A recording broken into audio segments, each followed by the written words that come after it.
Hello everyone, तलो जी आ गए खेसारी लाल यादव जी और सपना चौहान का एक बहुत ही बेहतरीन होली वीडियो सॉन्ग जो कि फुल वीडियो सॉन्ग में रिलीज हो चुका है। और इसे गाए हैं खेसारी लाल यादव जी और नेहा राज जी, और इसे लिखे हैं कृष्णा बेदर्दी जी।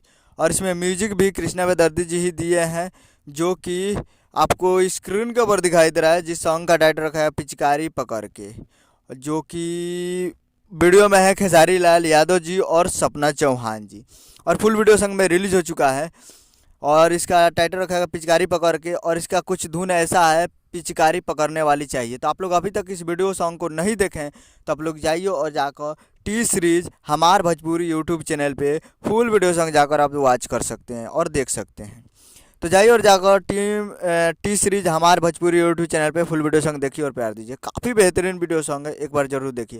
उम्मीद कर रहा हूँ कि वीडियो अच्छा लगा तो चैनल को सब्सक्राइब कर बेल आइकन प्रेस कर दीजिए, ताकि ऐसे खेसारी लाल यादव जी का लेटेस्ट न्यूज़ लाते रहें। और वीडियो अच्छा लगा हो तो वीडियो को एक लाइक कीजिए और शेयर कीजिए। मिलते हैं अगले वीडियो में, तब तक ले जय हिंद, जय भोजपुरी।